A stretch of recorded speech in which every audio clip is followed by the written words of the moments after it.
السلام عليكم ورحمة الله وبركاته. الحمد لله والصلاة والسلام على رسول الله وعلى آله وأصحابه حزب الله. أما بعد فقد قال الله تعالى في كلامه الكريم وفي الفرقان المجيد بعد أعوذ بالله من الشيطان الرجيم بسم الله الرحمن الرحيم. إن عدة الشهور عند الله 12 شهرا في كتاب الله يوم خلق السماوات والأرض منها 4 حرم ذلك الدين القيم فلا تظلموا فيهن أنفسكم.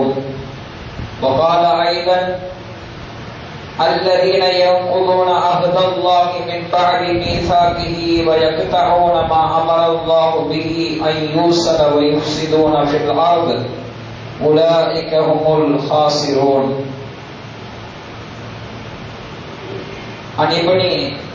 عن أنس بن مالك رضي الله عنه قال كان رسول الله صلى الله عليه وسلم إذا دخل رجب قال اللهم بارك لنا في رجب وشعبان وبلغنا رمضان. عن أبي هريرة رضي الله عنه قال قال رسول الله صلى الله عليه وسلم من أحب أن يبسط له في رزقه وأن ينسأ له في أثره فليصل رحمه. صدق الله وصدق رسول الله. அளவில்லா அல்லாதன் நிகரில்லா அன்புடையோன் எல்லாம் வல்ல அல்லாஹு தஆலாவுக்கு அனைத்து புகழும் குறித்தாகுக. அவனது தூதர் அகிலத்தின் அருட்கொடை நம் உயிரினும் மேலான கண்மணி நாயகம் ஸல்லல்லாஹு அலைஹி வஸல்லம் அன்னவர்கள் மீதும் அன்னாரின் பரிசுத்த உம்மத்தார்கள் அனைவரின் மீதும் வல்ல அல்லாஹ்வின் வற்ற கருணை என்றென்றும் நின்று நிலவட்டுமாக. ஆமீன். அன்பிற்கும் இறைநேசத்திற்கும் உரித்தான அல்லாஹ்வின் நல்லடியார்களே, இஸ்லாமிய மாத வரிசையில் புனிதமிகு ஜமாதுல் ஆகிர் மாதத்தின் கடைசி ஜும்மாவினை நாம் அடைய பெற்றிருக்கிறோம். இன்னும் சில தினங்களில் புனிதமிகு ரஜபு மாதம் நம்மை எதிர்நோக்கி வர இருக்கிறது. ரஜபு மாதம் கண்ணியமிகு 4 மாதங்களில் ஒரு மாதம். அல்லாஹ் குர்ஆனிலே சொல்வான், இன்ன இத்தஷ் ஷுஹூரி இந்தல்லாஹி 12 ஷஹரன் ஃபீ கிதாபில்லாஹ் யௌம ஹலகஸ் ஸமாவாதி வல் அர்த மின்ஹா 4 ஹுரும். அல்லாஹ் மாதங்களின் எண்ணிக்கையை 12ஆக அல்லாஹ் ஆக்கியிருக்கிறான். அதிலே 4 மாதங்களை கண்ணியமிகு மாதமாக அல்லாஹ் ஆக்கியிருக்கிறான். அந்த கண்ணியமிகு 4 மாதங்கள் துல்கஅதா, துல்ஹஜ், முஹர்ரம் 3 மாதங்கள் தொடர்ந்து வரக்கூடிய இந்த 3 மாதங்களும் ரஜபு மாதம் இந்த மாதமும் கண்ணியமிகு 4 மாதங்களில் ஒரு மாதமாக இருந்து கொண்டிருக்கிறது. எனவே மரியாதைக்குரியவர்களே, கண்ணியமிகு மாதத்தை நாம் கண்ணியப்படுத்த வேண்டும். இந்த 4 கண்ணியமிகு 4 மாதங்களில் போர் செய்வதை நம்முடைய மார்க்கம் தடை செய்திருக்கிறது.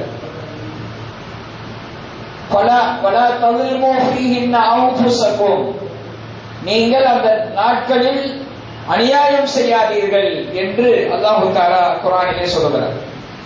எனவே இந்த 4 மாதங்கள் கண்ணியப்படுத்தப்பட வேண்டும். ரஜபு மாதம் கண்ணியப்படுத்தப்படக்கூடிய ஒரு மாதங்களில் ஒன்று. அனஸ் இப்னு மாலிக் ரலியல்லாஹு அன்ஹு சொல்கிறார்கள், ரஜபு மாதம் பிறந்து விட்டால் நாயகம் ஸல்லல்லாஹு அலைஹி வஸல்லம் அவர்கள் அல்லாஹும்ம பாரிக் லனா ஃபீ ரஜப வ ஷஅபான் வ பல்லிக்னா ரமலான், இறைவா எங்களுக்கு ரஜபு மாதத்திலும் ஷஅபான் மாதத்திலேயும் பரக்கத் செய்வாயாக, ரமலானை அடைய செய்வாயாக என்று பெருமானார் ஸல்லல்லாஹு அலைஹி வஸல்லம் அவர்கள் துஆ செய்வார்கள் என்பதாக அனஸ் இப்னு மாலிக் ரலியல்லாஹு அன்ஹு சொல்லுகிறார். அப்ப ரமலான் வருவதற்கு முன்னாலேயே முன் தயாரிப்பில் ஈடுபட வேண்டும் என்பதை நமக்கு நபிகள் நாயகம் ஸல்லல்லாஹு அலைஹி வஸல்லம் அவர்கள் வழிகாட்டி தருகிறார்கள். நாம் ரமலானுக்கு முன்கூட்டியே தயாராக வேண்டும். இன்னும் ரமலானுக்கு 2 மாதங்கள் தான் இருக்கிறது. ரமலான் மாதத்தை பர்ச்சேஸ் செய்கிற மாதமாக நாம் ஆக்கிவிடக் கூடாது. நம்முடைய பெருநாளுக்கான ஆடையை தேர்ந்தெடுப்பதற்காக கடைகடையாக ஏறி இறங்குகிற மாதமாக ரமலான் மாதத்தை ஆக்கிவிடக் கூடாது. அதற்காகத்தான் முன்கூட்டியே நீங்கள் ரமலானுக்கு தயாராகுங்கள் என்பதற்காக இந்த ரஜப் மாதத்திலேயே பெருமானார் ஸல்லல்லாஹு அலைஹி வஸல்லம் அவர்கள் அதற்கான திட்டத்தை வகுக்க சொல்லுகிறார்கள். எனவே நாம் அந்த ரமலான் மாதத்தை முழுக்க அமல்களுக்கு பயன்படுத்த வேண்டும். ரமலானிலே அதிகப்படியான வணக்கங்கள் செய்ய வேண்டும். நம்முடைய பொதுவான நடைமுறை எப்படி ஆகிவிட்டது என்றால், பரது தொழுதுட்டா போதும் அப்படிங்கிற மாதிரியான நடைமுறை தான் நம்ம இடத்துல இருக்கிறது. காமச் சொல்கிற நேரத்திலே தொழுகைக்கு ஆட்கள் வருவார்களா என்று தொழாத வேண்டியதாக இருக்கிறது. முன் சுன்னத் என்பது நம்ம இடத்துல விடுவிட்டு போய்விட்ட ஒன்றாக மாறிவிட்டது. ரமலானிலே சுன்னத்துகளுக்கு முக்கியத்துவம் தர வேண்டும். ஏனென்றால் ஃபரதின் அந்தஸ்தில் சுன்னத்துக்கள் இருக்கிறது. ரமலானிலே அல்லாஹ் அதிகமான நன்மையை தருகிறார்.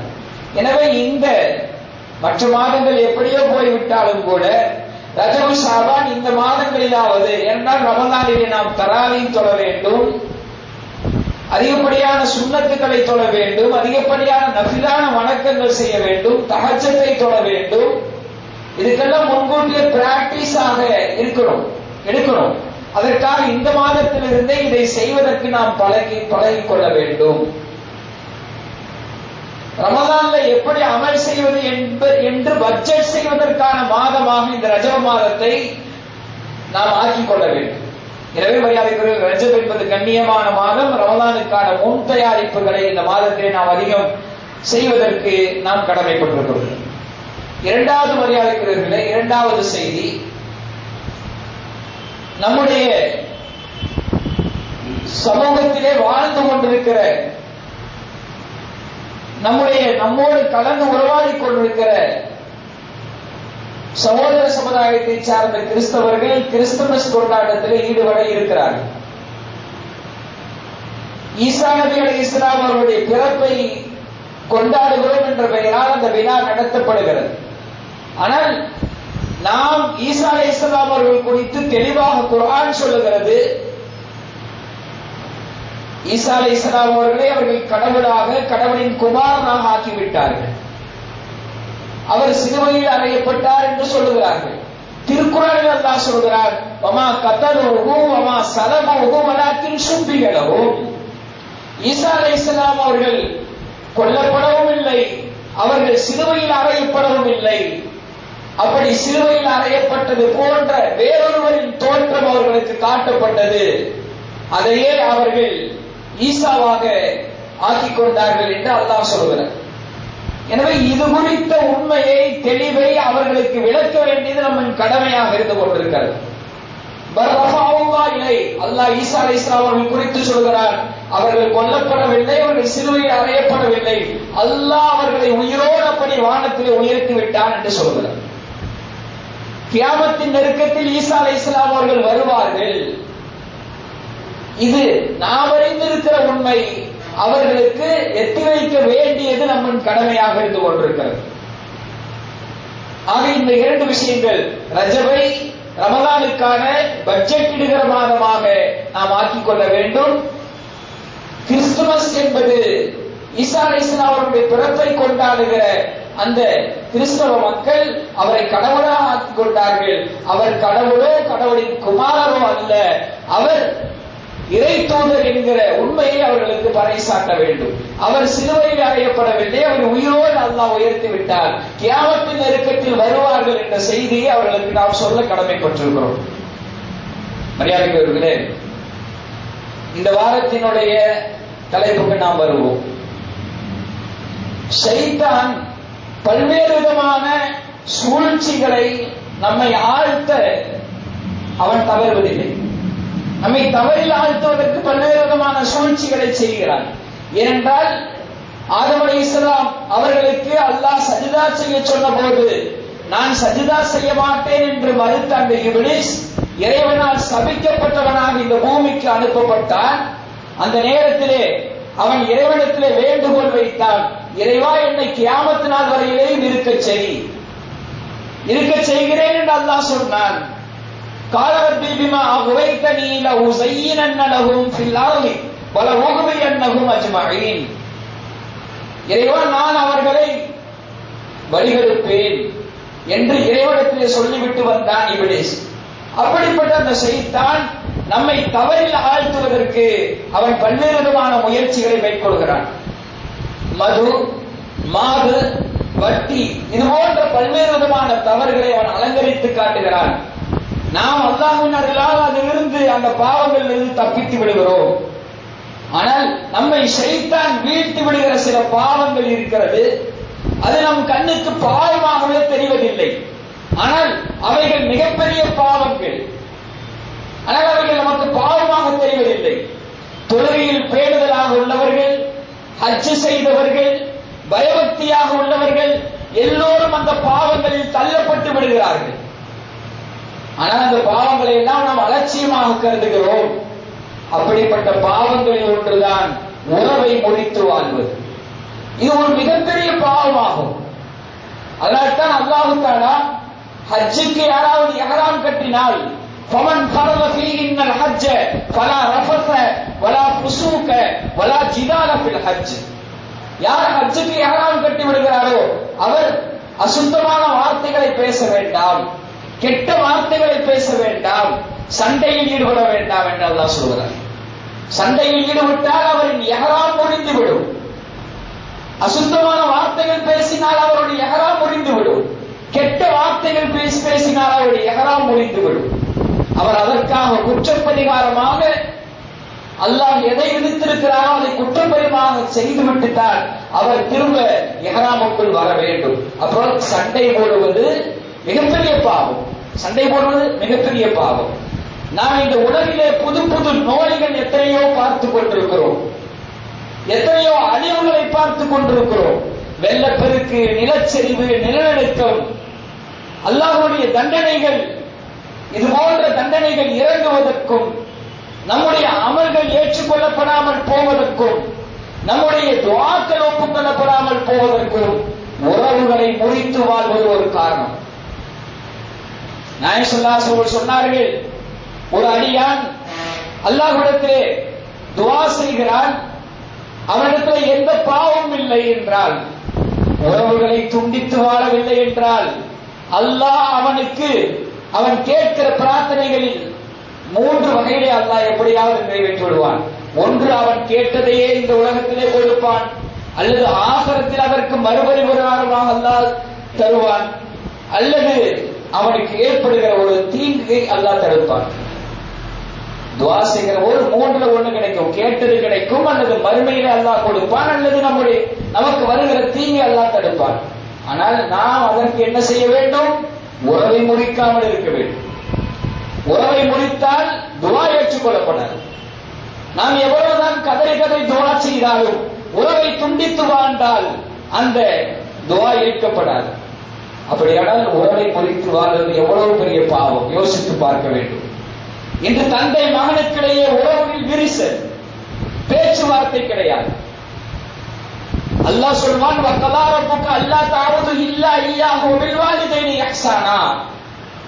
உங்களுடைய இறைவன் தீர்ப்பு செய்து விட்டான், அல்லாஹ்வை தவிர வேறு யாரை வணங்க கூடாது என்று சொல்லிவிட்டு அல்லாஹ்வைத்தான் வணங்க வேண்டும் என்று சொல்லிவிட்டு அடுத்து அல்லாஹ் சொல்கிற வார்த்தை வபில் வாலிதைனி இஹ்சானா, பெற்றோருக்கு உபகாரம் செய்யுங்கள் என்று அல்லாஹ் சொல்கிறார். இறைவனுக்கு செய்கிற கடமைக்கு அடுத்தபடியான கடமை பெற்றோர்களுக்கு செய்கிற கடமை. ஆனால் இன்றைக்கு தந்தைக்கும் மகனுக்கும் இடையிலே பேச்சுவார்த்தை கிடையாத நிலை எத்தனையோ பேர்களை பார்க்க முடிகிறது. சகோதரர்களுக்கிடையே சொத்து தகராறு, பேச்சுவார்த்தை இல்லை. இப்படிப்பட்ட சூழ்நிலையை பார்க்க முடிகிறது. அல்லாஹ் சொல்வான், வாத்திதல் குர்பா ஹக்கஹு வல் மிஸ்கீன வபன ஸபீல். உங்களின் உறவுகளுக்கு நீங்கள் முதலில் முன்னுரிமை கொடுங்கள், அவர்களுக்கு கொடுங்கள் என்கிறான் அல்லாஹு தஆலா. குடும்பங்களுக்கிடையே பகைமை கொழுந்து விட்டு எரிகிறது. அமைப்புகளுக்கிடையே விரிசல் பகைமை பார்க்கப்படுகிறது. பொது வழிகளிலே விமர்சனம் செய்வதை பார்க்கப்படுகிறது. சண்டைகள், கருத்து மோதல்கள், அமைப்புகள், இயக்கங்கள் ரீதியாக. தமிழ்நாடு மக்கள் தொகை 2011 கணக்கெடுப்பின்படி இஸ்லாமியர்கள் சுமார் 50 லட்சம் பேர் இருக்கிறாங்க. மக்கள் தொகையில் சுமார் 6%, இப்போது 7% இருக்கும். 234 தொகுதி சட்டமன்ற தொகுதி இருக்கிறது. எல்லா இஸ்லாமிய அமைப்புகளும் ஒன்றிணைந்து ஒரு சதவீதத்தின் அடிப்படையில் 15 தொகுதியை கேட்க முடியாத, வாங்க முடியாத சூழ்நிலையில் இருந்து கொண்டிருக்கிறோம். அவரவர்களுக்கு அவரவர்களுடைய கட்சி தான் பெரிது. நான் இவன் பின்னால் வருவேனா, இவன் என்னோட பெரியாளா என்கிற சண்டைகள், சச்சரவுகள் இன்றைக்கு இருந்து கொண்டிருக்கிறது. ஒரு 15 தொகுதியை சதவீதத்தின் அடிப்படையில் இஸ்லாமியர்கள் பெற முடியாத சூழ்நிலை. ஒவ்வொரு கட்சிக்குள்ளாகவும் ஈகோ ப்ராப்ளம், இப்படியான விரிசல்கள் தொடர்ந்து கொண்டிருக்கிறது. ஜமாத்துகளுக்கிடையே பகைமை, போட்டி பள்ளிவாசல்கள், இரு ஜமாத்துகளுக்கிடையே பரஸ்பர ஒற்றுமை இல்லாத சூழ்நிலை. என் ஜமாத் பெரிதா, உன் ஜமாத் பெரிதா என்று பார்க்கிற அவல நிலை இஸ்லாத்திலே இன்றைக்கு நமது பகுதிகளில் இருந்து கொண்டிருக்கிறது. இஸ்லாமியர்கள் வாழ்கிற பெரும்பாலான பகுதிகளில் இருந்து கொண்டிருக்கிறது. உன் ஜமாத் பெரிதா, என் ஜமாத் பெரிதா என்கிற மோதல் போக்கு. ஆயிஷா ரலியல்லாஹு அன்ஹா அவர்கள் அறிவிக்கிறார்கள், நாயகம் ஸல்லல்லாஹு அலைஹி வஸல்லம் சொன்னதாக, அர்-ரஹீமு முஅல்லகத்துன் பில் அர்ஷ், உறவு என்பது இருக்கிறது, அது அரிசோடு தொடர்புடையது. அந்த உறவு சொன்னது, மன் வஸலனி வஸலஹுல்லாஹ், யார் என்னை சேர்ந்து வாழ்கிறானோ அவர்களை அல்லாஹ் சேர்த்துக் கொள்வான். வமன் கதஅனி கதஅஹுல்லாஹ், யார் என்னை துண்டித்து வாழுகிறார்களோ அவர்களை அல்லாஹ் துண்டித்து விடுவான் என்று உறவு அல்லாஹ்வின் முன்னிலையில் சொன்னது என்பதாக நாயகம் ஸல்லல்லாஹு அலைஹி வஸல்லம் சொல்கிறார். அல்லாஹ் குர்ஆனிலே சொல்வான், வஅத்தஸிமு பிஹப்லில்லாஹி ஜமீஆ வலா தஃபர்ரகு, நீங்கள் ஒற்றுமை என்னும் கயிற்றை பற்றி பிடித்துக் கொள்ளுங்கள், பிரிந்து விடாதீர்கள் என்று அல்லாஹ் சொல்வான். وَاذْكُرُوا نِعْمَةَ اللَّهِ عَلَيْكُمْ إِذْ كُنْتُمْ أَعْدَاءً فَأَلَّفَ بَيْنَ قُلُوبِكُمْ فَأَصْبَحْتُمْ بِنِعْمَتِهِ إِخْوَانًا. அல்லாஹ் உங்களுக்கு செய்த உபகாரத்தை நினைத்து பாருங்கள். நீங்கள் எல்லாம் ஒருவருக்கொருவர் சண்டையிட்டுக் கொண்டு விரோதிகளாக இருந்தீர்கள். உங்களுடைய உள்ளத்திலே அல்லாஹ் ஒற்றுமையை ஏற்படுத்தினான். நீங்கள் சகோதரர்களாக மாறிவிட்டீர்கள். وَكُنْتُمْ عَلَى شَفَا حُفْرَةٍ مِنَ النَّارِ فَانْقَذَكُم مِنْهَا, நீங்கள் நரகத்தின் விளிம்பிலே இருந்தீர்கள். கருத்து வேறுபாடு கொண்டு சண்டையிட்டுக் கொண்டிருந்ததால், உங்களுக்குள்ளாக நீ பெரிதா நான் பெரிதா என்று சண்டையிட்டுக் கொண்டிருப்பது நரகத்திற்கு கொண்டு போய் சேர்க்கிற செயல். நரகத்தின் நீங்கள் விளிம்பிலே நீங்கள் இருந்தீர்கள். உங்களை அல்லாஹ் தஆலா ஒற்றுமையை ஏற்படுத்தி அதிலிருந்து உங்களை மீட்டெடுத்தான் என்று திருக்குர்ஆனில் அல்லாஹ் தஆலா சொல்லி காட்டுகிறார். அரபுகள் எப்போது பார்த்தாலும் சின்ன சின்ன பிரச்சனைகளுக்கெல்லாம் சண்டை போட்டுக் கொண்டிருப்பவர்கள், தலைமுறை தலைமுறையாக சண்டை போட்டுக் கொண்டிருப்பவர்கள். அவர்களை குறித்து தான் அல்லாஹ் சொல்கிறான், நாயகம் ஸல்லல்லாஹு அலைஹி வஸல்லம் வந்தவர்களிடத்தில் ஒற்றுமை ஏற்படுத்தினார்கள், உங்களை நரகத்திலிருந்து அல்லாஹ் தஆலா காப்பாற்றினான் என்று சொல்கிறார். வாத்தியுல்லாஹ் வ ரசூலஹு வலா தனாஸஉ, நீங்கள் அல்லாஹ்வுக்கும் ரசூலுக்கும் கட்டுப்படுங்கள், நீங்கள் சண்டை போடாதீர்கள். ஃபதஃஷலு வ தذهب ரீயுக்கும், நீங்கள் சண்டை போட்டால் கோழைகளாக ஆகிவிடுவீர்கள், தோற்று போய் விடுவீர்கள், உங்களுடைய அடையாளமே இல்லாமல் போய்விடும் என்று அல்லாஹ் சொல்கிறார். உஹது யுத்தத்தின் சமயத்தில் பெருமானார் ஸல்லல்லாஹு அலைஹி வஸல்லம் அவர்கள் மலையிலே சிலர்களை நிறுத்திவிட்டு வந்து, நான் சொல்லுகிற வரையிலும் இங்கிருந்து இறங்காதீர்கள் என்றார்கள். உஹது யுத்தத்திலே வெற்றி முகத்திலே முஸ்லிம்கள் இருக்கிறார்கள். அந்த மலையின் உச்சியில் இருந்து பார்க்கிற அவர்கள், நாமும் செல்வோம், அந்த வெற்றி பொருட்களை, போரில் கிடைத்த வெற்றி பொருட்களை எடுக்கலாம் என்று கிளம்புகிறார்கள். அவர்களுக்கு அமீராக நியமிக்கப்பட்டிருப்பவர் தடுக்கிறார். இருந்தாலும் கேட்காமல் முஸ்லிம்கள் அங்கிருந்து மலையிலிருந்து கிளம்பிவிட்டார்கள். அப்படி வந்ததால் ஏற்பட்ட பின்விளைவு, இந்த படை, தோற்று போன படை பின்வழியாக சுத்தி வந்த அந்த மலை வழியாக வந்து முஸ்லிம்களை தாக்க ஆரம்பித்தார்கள். அந்த யுத்தத்தில் தான் பெருமானார் ஸல்லல்லாஹு அலைஹி வஸல்லம் பரிசீலாக்கப்பட்டது. அந்த யுத்தத்தில் தான் பெருமானார் ஸல்லல்லாஹு அலைஹி வஸல்லம் கவசம், தலைக்கவசம் உடைக்கப்பட்டது. நாயகத்தின் சொல்லை கேட்காமல் முஸ்லிம்கள் பிரிந்ததால், அவர்கள் கருத்து மோதல் கொண்டதால் ஏற்பட்ட நிலையைத்தான் அல்லாஹ் இங்கே விளக்கிறான். உங்களுடைய அடையாளமே இல்லாமல் போய்விடும், அல்லாஹ்வினுடைய உதவி கிடைக்காது என்று பொருள். ஒரு குடும்பத்தில் விரிசல் ஏற்படுவது மஹல்லாவை பாதிக்கும், மஹல்லாவில் விரிசல் ஏற்படுவது ஜமாத்தை பாதிக்கும், ஜமாத்தில் விரிசல் ஏற்படுவது ஊரை பாதிக்கும், ஊரில் விரிசல் ஏற்படுவது சமுதாயத்தையே பாதிக்கும். எனவே நமக்குள்ளாக விரிசல்கள் இருக்கக்கூடாது. உறவுகளை முறித்து வாழ்பவர்களை அல்லாஹ் தஆலா பாவிகள், நஷ்டவாதிகள், குழப்பவாதிகள் என்று குறிப்பிடுகிறார். وما يضل به الا الفاسقين الذين ينقضون عهد الله من بعد ميثاقه ويقطعون ما امر الله به ان يوصل ويفسدون في الارض اولئك هم الخاسرون. உறவை முறித்து வாழ்பவர்கள் அவர்கள் நஷ்டவாதிகள் என்று அல்லாஹ் சொல்கிறார். இன்னொரு இடத்திலே அல்லாஹ் தஆலா உறவை முறித்து வாழ்பவர்களை உலாயிக்கல் லதீன லஅனஹுமுல்லாஹ், அல்லாஹ் அவர்களை சபிக்கிறான் என்கிறார். இப்லீஸை அல்லாஹ் சபிக்கிறான், ஃபிரௌனை அல்லாஹ் சபிக்கிறான். அந்த வரிசையிலே உறவை முறித்து வாழ்பவர்களையும் அல்லாஹ் தஆலா சபிக்கிறான். அப்படியானால் உறவை முறித்து வாழ்வது எவ்வளவு பெரிய பாவம் என்று நாம் எண்ணி பார்க்க கடமைப்பட்டிருக்கிறோம். நாயகம் ஸல்லல்லாஹு அலைஹி சொல்வார்கள், யார் அல்லாஹ்வையும் மறுமை நாளையும் நம்புகிறாரோ அவர் விருந்தாளியை கண்ணியப்படுத்தட்டும். யார் அல்லாஹ்வையும் மறுமை நாளையும் நம்புகிறாரோ அவர் சொந்த பந்தத்தை சேர்ந்து வாழட்டும். யார் அல்லாஹ்வையும் மறுமை நாளையும் நம்புகிறாரோ அவர் நல்லதை மட்டும் சொல்லட்டும், இல்லாவிட்டால் வாய் மூடி இருக்கட்டும் என்று நபிகள் நாயகம் ஸல்லல்லாஹு அலைஹி வஸல்லம் சொல்கிறார். அல்லாஹ்வை மறுமை நாளை நம்புபவன் என்றால் அவன் சொந்தத்தை சேர்ந்து வாழ வேண்டும். ஊருக்கே சிலர் உதவி செய்வார்கள், சொந்த பந்தத்தை கண்டுகொள்ள மாட்டார்கள். அண்ணன் தம்பி சிரமத்திலே இருப்பார்கள், அக்கா தங்கைகள் சிரமத்திலே இருப்பார்கள். முதல்ல சொந்தத்திற்கு தான் உதவி செய்ய வேண்டும். முதல்ல நமக்கு செலவு செய்ய வேண்டும், அடுத்து பெற்றோர்களுக்கு செலவு செய்ய வேண்டும், அடுத்து மனைவி மக்களுக்கு செலவு செய்ய வேண்டும், அடுத்து சொந்த பந்தங்களுக்கு உதவி செய்ய வேண்டும், அடுத்து வேலைக்காரர்கள் நம்மிடத்தில் வேலை செய்வர்களுக்கு உதவி செய்ய வேண்டும், அடுத்து தான் பிறருக்கு உதவி. ஊருக்கே உதவி செய்பவர்கள் அண்ணன் தம்பி சிரமத்தில் இருப்பார்கள், கண்டுகொள்ள மாட்டார்கள். மைமுனா ரலியல்லாஹு அன்ஹா அவர்கள் அடிமையை உரிமை விடுகிறார்கள். உரிமை விட்டு நாயகம் ஸல்லல்லாஹு அலைஹி வஸல்லம் சொன்னபோது நாயகம் ஸல்லல்லாஹு அலைஹி சொன்னார்கள், உன்னுடைய மாமாக்கள் எல்லாம் சிரமத்திலே இருக்கிறார்கள், அவர்களுக்கு நீ கொடுத்திருக்கலாமே, அப்படி கொடுத்திருந்தால் உனக்கு கூலி பன்மடங்காக கிடைத்திருக்குமே என்றார்கள் பெருமானார் ஸல்லல்லாஹு அலைஹி வஸல்லம். ஊருக்கு உதவி செய்வதை விட சொந்தத்தை முதல்ல கவனிக்க வேண்டும்.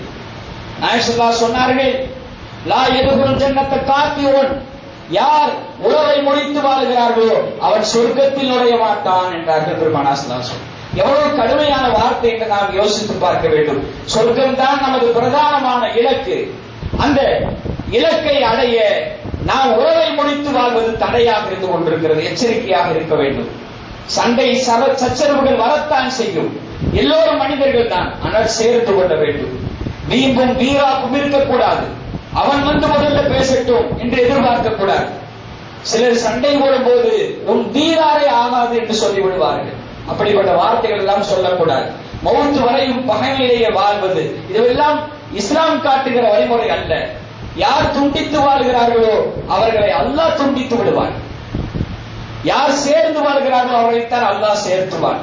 மரியாதைக்குரியவர்களே, ஆயிஷா நாயகி அவர்கள் மீது இட்டுக்கட்டப்பட்டது, விபச்சார இட்டுக்கட்டுதல் ஏற்பட்டது ஆயிஷா நாயகியின் மீது. அதை விரிவாக சொல்வதற்கு உண்டான நேரம் இல்லை. அப்போ அபூபக்கர் ரலியல்லாஹு அன்ஹு அவர்கள் ஒரு தன்னுடைய சொந்தக்காரர் ஒருத்தருக்கு காலாகாலமா உதவி செஞ்சுட்டே இருந்தாங்க. மிஸ்டர் அவரும் அந்த இட்டுக்கட்டை கூறினார். சொந்த மகளின் மீது ஒருவன் விபச்சார குற்றம் சாட்டினால் ஒரு தந்தைக்கு எவ்வளவு கோபம் வரும்.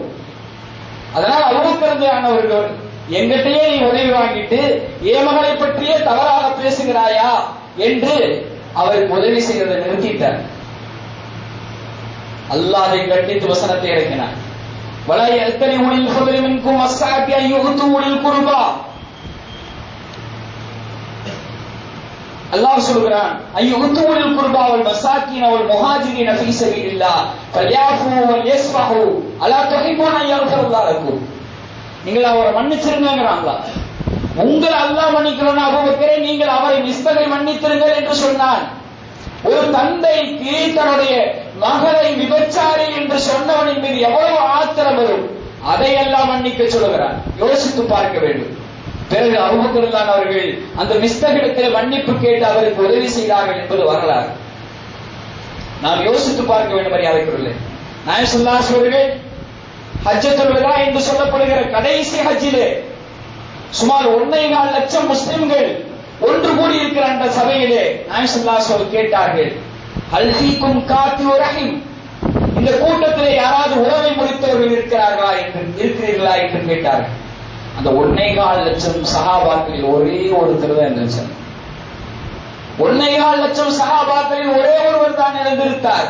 சொன்னார், நாயகமே, எனக்கும் என் சின்னமாவுக்கும் கருத்து வேறுபாடு, நான் சேர போனாலும் அவர்கள் விலகிச் செல்கிறார்கள் என்ற போது நாயகம் ஸல்லல்லாஹு அலைஹி வஸல்லம் சொன்னார்கள் ஒரு வார்த்தை, லைஸல் வாசிலு பில் முகாஃபி வலாக்கின்னல் வாசிலு அல்லதி இதா கதஅத் ரஹிமஹு வஸலஹா. அவன் சேர்ந்தா நான் சேர்ந்துக்குவேன், அவனே விலகி போற போது நான் எப்படி சேருவேன் என்று சொல்பவன் அல்ல, சொல்பவன் சரியானவன் அல்ல. சொந்தங்கள் விலகி சென்றாலும் யார் போய் சேருகிறார்களோ அவர்கள்தான் சிறந்தவர்கள் என்று பெருமானார் ஸல்லல்லாஹு அலைஹி வஸல்லம் சொன்னார்கள். அவன் கூப்பிட்டா நான் கல்யாணத்துக்கு நான் வர்றதுக்கு நான் கூப்பிடணுமா என் கல்யாணத்துக்கு, என்னுடைய புள்ள கல்யாணத்துக்கு என்றெல்லாம் நினைக்கூடாது. யார் விலகி சென்றாலும் யார் அவர்களை போய் சேர்ந்து ஒட்டிக் கொள்கிறார்களோ அவர்கள் தான் சரியானவர்கள் என்று பெருமானார் ஸல்லல்லாஹு அலைஹி வஸல்லம் சொன்னார்கள். விட்டுக் கொடுப்பவர் ஒருபோதும் கெட்டு போவதில்லை. நாயகம் ஸல்லல்லாஹு அலைஹி வஸல்லம் சொன்னார்கள், யார் தன்னுடைய பொருளாதாரத்திலே விசாலமாக வேண்டும் என்று விரும்புகிறார்களோ, யாருக்கு தன் ஆயுள் நீளமாக வேண்டும் என்று விரும்புகிறாரோ அவர் தன் சொந்த பந்தத்தை சேர்ந்து வாழட்டும் என்றார்கள் பெருமானார் ஸல்லல்லாஹு அலைஹி வஸல்லம் அவர்கள். மரியாதைக்குரியவர்களே, நாயகம் ஸல்லல்லாஹு அலைஹி வஸல்லம் அவர்கள் ஒரு முஸ்லிம் இன்னொரு முஸ்லிமுக்கு செய்ய வேண்டிய கடமைகள் என்று பலரை பட்டியலிட்டார்கள். ஒரு முஸ்லிமை பார்த்தால் சலாம் சொல்வது, அவரை விருந்துக்கு அழைப்பது, அவர் தும்பினால் பதில் சொல்வது, அவருக்கு உபதேசம் செய்வது, அவர் உபதேசம் செய்தால் ஏற்றுக்கொள்வது, அவருடைய ஜனாசாவை பின்தொடர்ந்து செல்வது, இதுவெல்லாம் ஒரு முஸ்லிம் இன்னொரு முஸ்லிமுக்கு செய்கிற கடமை என்று பெருமானார் ஸல்லல்லாஹு அலைஹி வஸல்லம் பட்டியலிட்டார்கள். அதிலே நிறைய இருக்கிறது. அதிலே ஒன்று என்னவென்றால் சமாதானப்படுத்துவது. சண்டை போட்டுக் கொண்டிருக்கிற இரண்டு முஸ்லிம்களுக்கு மத்தியிலே சமாதானத்தை ஏற்படுத்துவது. அல்லாஹ் குர்ஆனிலே சொல்வான், இன்னமல் முஃமினூன இஹ்வா ஃபஸ்லிஹு பைன அஹவைக்கும். முஸ்லிம்கள் எல்லாம் சகோதரர்கள், உங்களுடைய சகோதரருக்கு மத்தியிலே நீங்கள் சமாதானத்தை ஏற்படுத்துங்கள். வைன் தாயிஃபத்தானி மினல் முஃமினீன இக்ததலு ஃபஸ்லிஹு பைன அஹவைக்கும். இரண்டு கூட்டம் ஒன்று கொண்டு சண்டையிட்டுக் கொண்டிருந்தது என்றால் நீங்கள் அவர்களுக்கிடையே சமாதானப்படுத்துங்கள். நாயகம் ஸல்லல்லாஹு அலைஹி வஸல்லம் காலத்திலே குபா பகுதியிலே இரண்டு குழுவுக்கிடையிலே சண்டை, முஸ்லிம்களுக்கிடையே பயங்கரமான கலவரம், ஒருவருக்கொருவர் கல்லை வீசிக்கொண்டு அடித்துக் கொண்டிருக்கிறார்கள். அந்த இடத்திற்கு பெருமானார் ஸல்லல்லாஹு அலைஹி வஸல்லம் சமாதானத்திற்கு சென்றார்கள். அவர்களிடையே சமாதானம் செய்து கொண்டிருந்தார்கள். அந்த நேரத்திலே இங்கே மதீனாவிலே தொழுகையின் நேரம் நெருங்கிவிட்டது. பிலால் ரலியல்லாஹு அன்ஹு அவர்கள் அபூபக்கர் அவர்களை நீங்கள் தொழ வையுங்கள் பெருமானாரின் இடத்திலிருந்து என்று அபூபக்கர் அவர்களை தொழ வைக்க சொல்கிறார். அவர்கள் தொழ வைக்கிறார்கள். அந்த நேரத்தில் இடையிலே பெருமானார் ஸல்லல்லாஹு அலைஹி வஸல்லம் அவர்கள் தொழுகையிலே வந்து சேர்ந்தார்கள். ஒரு முஸ்லிம்களுக்கு இடையிலே சமாதானப்படுத்துவதற்காக தொழுகையை தாமதப்படுத்துவது, தொழுகையை விடுவது தவறில்லை என்ற அளவுக்கு இந்த சட்டம் வருகிறது. சமாதானம் முக்கியம். முதலில் சண்டை சச்சரவுகள் தீர வேண்டும் என்பது முக்கியம். நாயகம் வந்தவருக்கு சைக்கிளை காட்டினார்கள் சஹாபாக்கள், கைதட்டினார்கள், நாயகம் வந்து விட்டார்கள் என்பதை உணர்த்த. அதற்கு பிறகு உணர்ந்து கொண்டு அபூபக்கர் அவர்கள் பின்னால் வந்தார்கள். நாயகம் போய் திரும்ப அந்த இடத்திலே நின்று அவர் விட்ட அந்த தொழுகையை தொடர்ந்தார்கள் என்பது வரலாறு. நாம் யோசித்து பார்க்க வேண்டும். அப்போதுதான் நாயகம் சொன்னார்கள், இப்படி கைதட்டுவது என்பது தொழுகையிலே ஒரு இமாம் தவறு செய்து விட்டால் கைதட்டுவது என்பது சரியான நடைமுறை அல்ல, அது பெண்களுக்குரியதாக இருக்கிறது, பெண்களின் வார்த்தை தான் வெளியே தெரியும் கூடாது, அதனால் நீங்கள் சுப்ஹானல்லாஹ் என்று சொல்லுங்கள் என்று நாயகம் ஸல்லல்லாஹு அலைஹி வஸல்லம் அப்போதுதான் வழிகாட்டி தந்தார்கள். மரியாதைக்குரிய நாயகம் ஸல்லல்லாஹு அலைஹி வஸல்லம் சொன்னார்கள், லா யஹில்லு லி முஸ்லிமின் ஐ யஹ்ஜுர அஹாஹு ஃபௌக ஸலாத்தின் வ கைருஹுமா அல்லதி யப்தஉ பிஸ்ஸலாம். ஒரு முஸ்லிமுக்கு இன்னொரு முஸ்லிமோடு 3 நாளைக்கு மேலாக பேசாமல் இருக்கக்கூடாது. அது ஹராம். அப்படி பேசாமல் இருப்பது ஹராம். அது என்னதான் பிரச்சனையாக இருந்தாலும் சரி. அந்த 2 பேரிலே யார் சிறந்தவர் என்றால், யார் சலாம் சொல்லி முதல்ல ஆரம்பிக்கிறாரோ அவர் சிறந்தவர் என்றார்கள் பெருமானார் ஸல்லல்லாஹு அலைஹி வஸல்லம். ஒவ்வொரு திங்கட்கிழமையும் ஒவ்வொரு வியாழக்கிழமையும் அல்லாஹ்விடத்தில் அமல்கள் சமர்ப்பிக்கப்படுகிறது. அல்லாஹு தஆலா யார் தனக்கு இணை வைக்கவில்லையோ அப்படிப்பட்டவர்களை மன்னிக்கிறான், ஒருவனை தவிர. யார் என்றால், அந்த அவனுக்கும் இன்னொரு இஸ்லாமிய சகோதரனுக்கும் இடையே சண்டை சச்சரவு இருக்கிறது. இப்படிப்பட்ட இந்த 2 பேரையும் அல்லாஹு தஆலா மன்னிப்பதில்லை, 2 பேரும் சமாதானமாகிற வரையிலையும் என்று நாயகம் ஸல்லல்லாஹு அலைஹி சொல்கிறார். அப்படியானால் நாம் என்ன தொழுதாலும் என்ன அமல்கள் செய்தாலும் சண்டை சச்சரவுகள் இருக்கிறது, அது நம்முடைய அமல்கள் அல்லாஹ்விடத்தில் போய் சேருவதற்கு தடையாக இருந்து கொண்டிருக்கிறது. உறவுகளை முடித்து வாழ்வது நம்முடைய அமல்கள் அல்லாஹ்விடத்தில் போய் சேர்வதற்கு தடையாக இருந்து கொண்டிருக்கிறது. எனவே நாம் ஒருவருக்கொருவர் இணக்கத்தோடு வாழ வேண்டும். மரியாதைக்குரியவர்களே, இலங்கையிலே ஒரு ஹஸரத் அவர்கள் பேசிய கடந்த வார ஜும்மா உரையை நான் கேட்டேன். கண்களில் கண்ணீர் வந்துவிட்டது. அழுகையினோடாலே அவர் அழுது கொண்டே பேசுகிறார். ஒருத்தர் தன்னுடைய சகோதரியோடு திருமண கொடுக்கல் வாங்கலிலே ஒரு ஏற்பட்ட பிரச்சனை, அவங்க 2 பேருக்கு சம்பந்தம் ஏற்படுற பேச்சுவார்த்தை துண்டித்து போய் திருமணம் நடக்காம போயிடுச்சு. அதனால சகோதரியோடு இவருக்கு பேச்சுவார்த்தை இல்லை, சகோதரியும் இவரோடு பேசுவதில்லை. அப்படிப்பட்ட நிலையிலே ஒரு நாள் சகோதரிடத்திலிருந்து போன் வருகிறது. எடுக்கல, ஒரு ரிங்கு எடுக்கல. இவர் 2வது தடவையும் கூப்பிடுறாரு, சகோதரி எடுக்கல. 3வது தடவையும் கூப்பிடுறாரு, எடுக்கல. 3வது தடவையும் கூப்பிடுறாரு, எடுக்கல. அதுக்கப்புறம் இலங்கையில பயங்கரமான அந்த வெள்ளம் அதெல்லாம் ஏற்பட்டு ஆங்காங்கே மக்கள் எல்லாம் சிதறி சின்னாபின்னமாகி கொண்டிருக்கிறார்கள். போன் தொடர்புகள் எல்லாம் துண்டித்து போய்விட்டது. அதற்கு பிறகு 88 தடவை இவர் சகோதரிக்கு கால் செய்திருக்கிறார், கால் போகவே இல்லை. 88 தடவை. அதுக்கப்புறம் அந்த ஊர்ல இருக்கிற அஜரத்துக்கு போன் அடிச்சிருக்காரு. இந்த மாதிரி என்னுடைய சகோதரி அங்க இருக்கிறாங்க, அவங்களுடைய நிலைமை என்ன அப்படின்னு கேட்டிருக்காரு. அந்த பள்ளிவாசல் ஹஸரத் கொஞ்ச நேரம் கழிச்சு அவருக்கு போன் பண்ணார். அந்த போன்ல அந்த சகோதரருடைய மகன் பேசுகிறார்.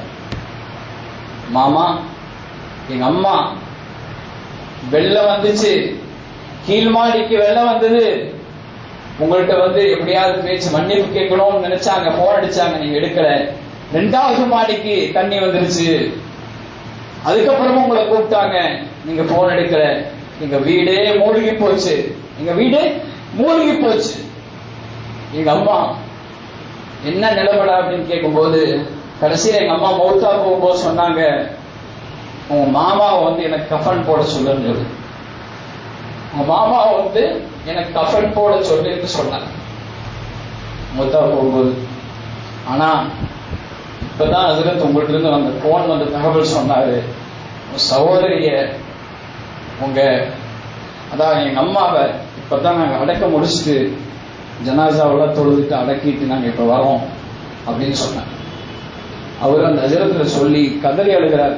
நான் இந்த உலகத்துல இருந்து என்ன பிரயோஜனம், வெட்டியா நான் உறவுகளோடு இப்படி என் தங்கச்சியோட ஒரு சின்ன பிரச்சனைக்காக வேண்டி சண்டை போட்டு நாங்க இப்படி அவருடைய தீதார கூட பார்க்க முடியாத நிலைமையாயிருச்சு, அவருடைய ஜனாசாவை கூட கலங்க முடியாத நிலைமையாயிருச்சு அப்படின்னு சொல்லிட்டு அதை ஹஸரத் அழுத.